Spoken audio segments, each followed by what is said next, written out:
처음이네요. 빌런입니다. 이번 영상은 특정 브랜드의 특정 시계를 리뷰하는 게 아니라 제가 가지고 있는 시계들을 보여드리려고 합니다. 여타 다른 리뷰처럼 역사나 헤리티지, 퀄리티 같은 영역들 시계를 해체해서 접근하기보다는 의식의 흐름에 맡겨 자연스럽게 가보고자 해요. 변하더라고요. 댓글 보면 종종 이렇게 말씀하시는 분들이 계십니다. 야, 빌런 저 새끼는 예전이랑 지금이랑 말이 너무 달라. 맞습니다. 달라요. 바뀌더라고요. 시계에 대한 생각, 브랜드에 대한 생각, 디자인에 대한 생각 끊임없이 바뀝니다. 앞으로 또 어떻게 바뀔지, 여기서 어떤 시계가 빠지고 어떤 시계가 들어올지 모르겠는데 지금은 변화의 속도가 조금은 느려진 것 같아서 잠시 브레이크를 밟고 창문을 열고 주위를 둘러보고자 해요. 아직 한두 모델 정도 더 갖고 싶은 모델이 있는데 경쟁자가 붙을까 두렵기 때문에 구하고 나면 리뷰하면서 말씀드리겠습니다.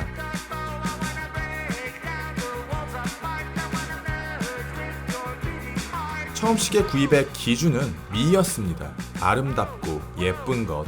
지금과 다르게 제가 시계 생활을 시작했을 때의 메스티지 브랜드들, 티소나 미도나 라도 같은 접근 가능한 브랜드들은 아름답고 예쁜 것, 그러니까 작고 얇고 슴슴하고 심플하면서 밸런스 잡힌 시계들을 많이 만들어주지 않았어요. 아무래도 대중들의 취향과 애호가들의 취향이 크게 갈려있었고 소수의 애호가들은 돈이 안 된다고 생각했던 것 같아요. 일단 많이 팔아야 하는 브랜드들이잖아요. 오히려 세이코가 덕후 친화적인 모델들을 많이 만들어줬습니다. SKX, 초기형 마마, 터틀 같은 모델들이요. 지금은 세이코마저도 변심을 했고 곧 인상이 예정되어 있다고 하죠. 분위기는 또 달라진 것 같아요. 시계를 좋아하시는 분들이 다들 똑똑해져서 안 해주면 안 삽니다. 대중들과 애호가들의 취향의 갭이 점차 줄고 있다는 느낌을 받아요. 애호가 친화적인 세이코에서 현대화 되어버린 세이코로 변모하기 직전에 현존하는 다이버워치 중에서 피프티 패덤즈를 제외하고 가장 아름답다고 생각하는 유기마스가 복각되었습니다. 제가 가진 시계 중에서 가장 먼저 보여드리고 싶은 건 유기마스의 두 번째 복각 SJE093입니다. 세이코 치고 굉장히 비싼 다이버워치예요. 구입가가 정확히 생각이 안 나는데 500만 원이 넘었나 그랬을 거예요. 미쳤죠? 감히 세이코 따위가 이렇게 비싼 시계를 만들어라고 많은 분들이 생각하실 텐데 제게도 물론 엄청나게 비싼 시계였지만 눈물을 머금고 구입을 할 수밖에 없었습니다. 시계가 정말 예쁩니다. 실물이 말도 안 되게 예쁜 시계입니다. 단순히 예쁘다라는 명제로만 시계를 평가할 수 있다면 제가 경험한 시계 중에서는 비빌 수 있는 시계가 없습니다. 물론 블랑팡으로부터 강탈한 헤리티지, 브레이슬릿이 없다는 것, 상황에 따라 미모의 저점과 고점이 극명하게 차이난다는 단점이 있지만 얼굴만 보면 모든 게 용서가 돼요. 대체가 안 된다고 생각하거든요. 수많은 시계 브랜드에서 만들어낸 다이버워치들, 특히 스위스 메이드 다이버워치와는 완전히 다른 감성을 지닌 독자적인 생태계의 첫 번째 다이버워치이자 가장 아름다운 다이버워치입니다. 예전의 시계 브랜드들은 전체적으로 지금처럼 시계를 잘 만들지 못했습니다. 그룹 소속의 브랜드들은 급을 나누기 위해서 일부러 다운그레이드 했을 테지만 마이크로 브랜드는 정말 못 만들었어요. 지금은 알리발 시계들조차 되게 저렴한 가격으로 봐줄만한 퀄리티의 시계를 만들어 주잖아요. 그때는 하찮은 바디에 얼굴만 예쁜 경우가 많았습니다. 그러다 보니까 단순히 예쁜 것 하나로는 시계를 애정할 수 있는 힘이 금방 고갈되어 버리더라고요. 쉽게 사랑에 빠져 버리면 또 쉽게 이별하게 되잖아요. 이때부터 저만의 기준을 만들어 나가기 시작했던 것 같아요. 내가 구매한 시계 중에서 오래 보유한 시계가 뭐지? 그 이유는 뭘까?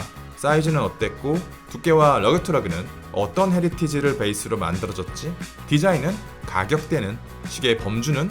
내가 좋아하는 시계가 무엇인지 아는 게 먼저였습니다. 그리고 그 데이터를 기반으로 나만의 기준을 그려나가기 시작했어요. 두 번째로 소개해드리고 싶은 모델은 IWC의 마크 15입니다. 제가 나중에 돈을 많이 벌게 되면 꼭 구입하겠다 마음먹은 드림워치가 오메가 아쿠아테라와 IWC 마크였습니다. 다들 아시다시피 아쿠아테라는 단점이 없다는 게 단점이라 시간이 지남에 따라 자연스럽게 멀어져 갔지만요. 마크에 대한 마음은 변하지 않더라고요. 시계질을 하면서 파일럿 워치에 대한 관심은 더더욱 커져만 갔고 파일럿 워치 중에는 영국군 버전과 독일군 버전이 있구나. 그 중에서 제 취향은 영국군 버전이었는데 IWC의 마지막 영국군 파일럿 워치를 도저히 놓칠 수가 없었습니다. 호불호가 많이 갈릴 거라고 생각해요. 관심이 없는 분들에게는 크게 매력적이지 않은 모델인데 좋아하는 사람은 갖고 싶어 미치는 그런 모델입니다.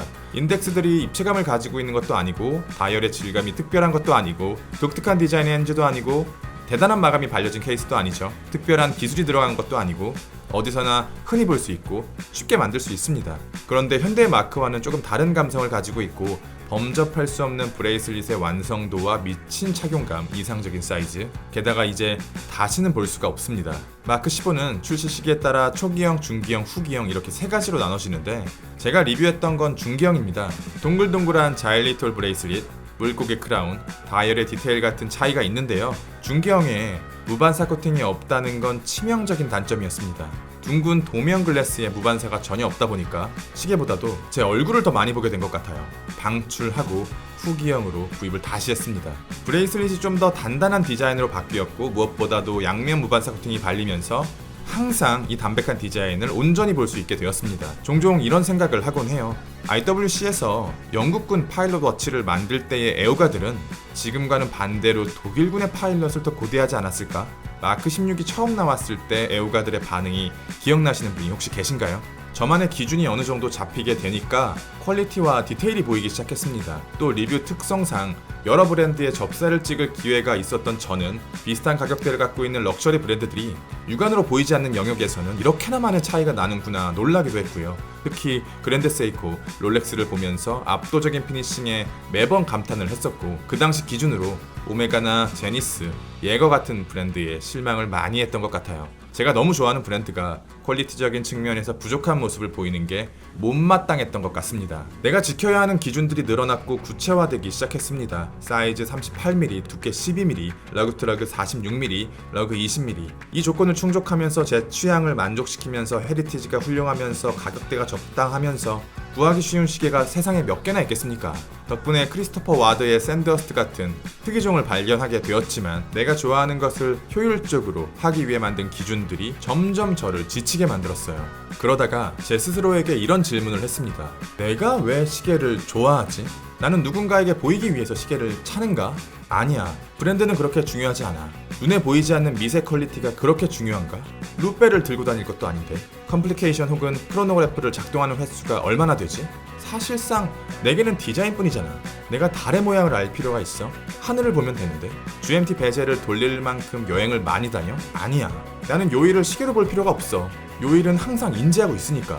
내 스스로에게 이런 질문들을 쏟아내다 보니까 제게 있어서 시계의 본질은 시간을 보는 것이었고 그와 동시에 나를 불편하게 하지 않으면 충분했습니다. 익스플로러는 제가 생각하는 최고의 헤리티지, 탐험을 품고 있는 아이코닉 워치고요.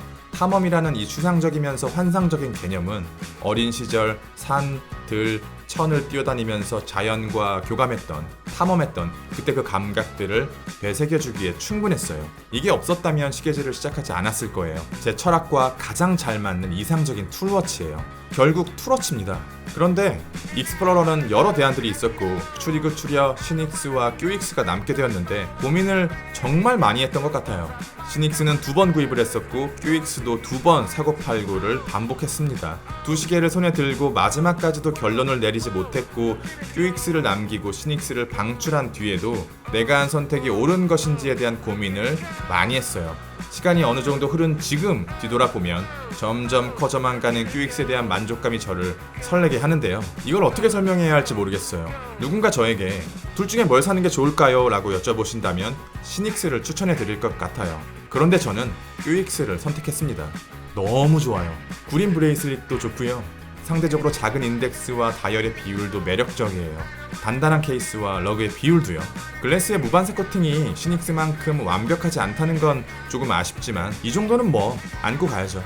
제가 가지고 있는 시계들은 거진 다 네오 빈티지 시대의 것들입니다. 최근에 만들어지는 시계들과는 감성이 조금 다르죠. 상대적으로 조금 더 작고 더 얇고 더 가볍고 매력적이지만 올드합니다. 애호가들이 이 네오 빈티지 시계들에게 접근하기 어려운 가장 거대한 장벽은 미성숙한 빌드 퀄리티라고 생각해요. 이 당시에 만들어진 시계들은 롤렉스조차도 지금처럼 안정적인 빌드 퀄리티를 보여주지 못했고 오메가는 심각했습니다.